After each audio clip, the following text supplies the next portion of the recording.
ফ্রান্সের কারাগারে বন্দির সংখ্যা সর্বকালের সর্বোচ্চ পর্যায়ে পৌঁছেছে।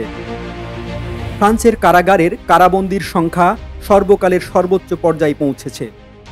শনিবার দেশটির বিচার কার্যালয়ের তথ্য অনুসারে মাত্র ৬২,৫৭০ জনের ধারণ ক্ষমতা সম্পন্ন কারাগারগুলোতে ৮৩,৬৮১ জন বন্দী রয়েছে। গত এক বছরে ফ্রান্সের কারাগারে বন্দির সংখ্যা ৬,০০০ জন বৃদ্ধি পেয়েছে। এর ফলে বন্দী থাকার হার ১৩৩.৭% দাঁড়িয়েছে।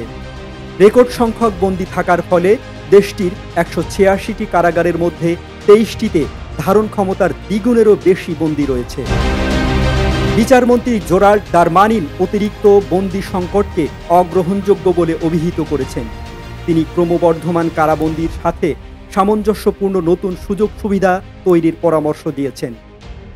কট্টরপন্থী এই মন্ত্রী মে মাসের মাঝামাঝি সময়ে ব্রাজিলের উত্তরে অবস্থিত একটি বিদেশি অঞ্চল ফরাসি গায়ানায় মাদক সম্রাট সহ সবচেয়ে বিপজ্জনক অপরাধীদের জন্য একটি উচ্চ নিরাপত্তা কারাগার নির্মাণের পরিকল্পনা ঘোষণা করেন। এপ্রিলের শেষের দিকে ডারমানিন বলেন, কারাগারের অতিরিক্ত লোক থাকা সকলের জন্যই খারাপ। বন্দীদের জন্য ভয়াবহ পরিস্থিতি এবং কারা কর্মকর্তাদের জন্য নিরাপত্তাহীনতা এবং সহিংসতার কথাও উল্লেখ করেন তিনি। গত এপ্রিলে ফরাসি কারাগারে একাধিক সমন্বিত হামলার ঘটনা ঘটে। হামলাকারীরা গাড়িতে আগুন ধরিয়ে দেয়, একটি কারাগারের প্রবেশপথে স্বয়ংক্রিয় গুলি ছোড়ে এবং রহস্যময় শিলালিপি রেখে যায়।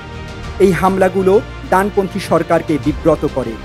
এরপর কঠোর কথা বলা মন্ত্রীরা ডারমানিন এবং স্বরাষ্ট্রমন্ত্রীর ব্রুনো রিটেলু মাদকের বিরুদ্ধে লড়াই জোরদার করার প্রতিশ্রুতি দেন।